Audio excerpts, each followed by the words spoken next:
The film begins in 1944 with John Christie murdering an acquaintance called Muriel Eady. He lures her to his flat at 10 Rillington Place by promising to cure her bronchitis with a special mixture, then incapacitates her with town gas, strangles her with a piece of rope, and, it is implied, has sex with her corpse. He buries her in his flat block's communal garden. And whilst digging the grave he accidentally uncovers Ruth Fwirst, one of his previous victims in 1949. Tim and Beryl Evans move into 10 Rillington Place, West London, with their infant daughter Geraldine. Beryl is pregnant again and attempts an abortion by taking some pills. When she informs Tim, they have a violent argument, which Christie breaks up. Soon after, Christie offers to help Beryl terminate the pregnancy. He pretends to read a medical textbook one day in an effort to convince Tim of his expertise. Tim is essentially illiterate and cannot tell that Christie is lying. The Evanses agree to let Christie perform the procedure.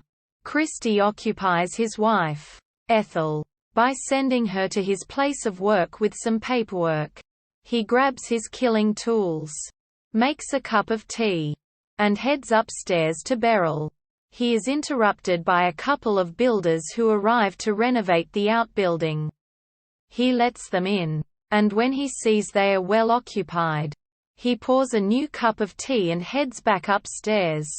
Beryl has a violent reaction to the gas, and Christie punches her in the face to knock her out. He then strangles and sexually assaults her. When Tim returns, Christie tells him that Beryl died of complications from the procedure. Tim wants to go to the police, but Christie convinces him that he will be seen as an accessory before the fact. Christie suggests that Tim leave town that night. While Christie disposes of Beryl's body, he promises that he will place the baby in the care of a childless couple from East Acton. Tim reluctantly agrees, and leaves the house in the middle of the night. Christie then strangles Geraldine with a tie. Tim hides out with his aunt and uncle in Merthyr Tydfil, pretending that he is in town on business. He claims that Beryl and the baby are visiting her family in Brighton. Tim's relatives send a letter to Beryl's father, who sends a telegram in response to say that he has not seen Beryl in months. When confronted by his relatives, Tim pretends Beryl had run away with a rich man and then visits the local police station. He confesses to disposing of Beryl's body in the sewer after the botched abortion. 3 London police officers lift the manhole, but do not find Beryl's body. A search of 10 Rillington Place eventually uncovers the bodies of Beryl and the baby in the washroom, where Christie hid them. When Tim is brought back to London, he is charged with the murders of his wife and daughter. In shock and despondent over the news, he confesses to both crimes, though he is guilty of neither. During his trial, Christie is a key witness. Tim's defense shreds Christie's credibility by revealing that he has a history of theft and violence. Nevertheless, Tim is found guilty and hanged. 2 years after the trial, Ethel begins to fear her husband, and informs Christie she will move out to stay with relatives.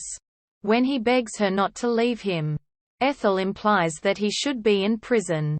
Christie murders her that night and hides her body under the floorboards in their front room.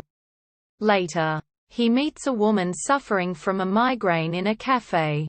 He pretends to be an ex-doctor and promises her a cure. He is next seen putting fresh wallpaper on a wall in his kitchen. It is implied that he has hidden the woman's body in the space behind the wall. In 1953, Christie is living in a doss house. Meanwhile, new tenant Beresford Brown is moving into the Christie's flat.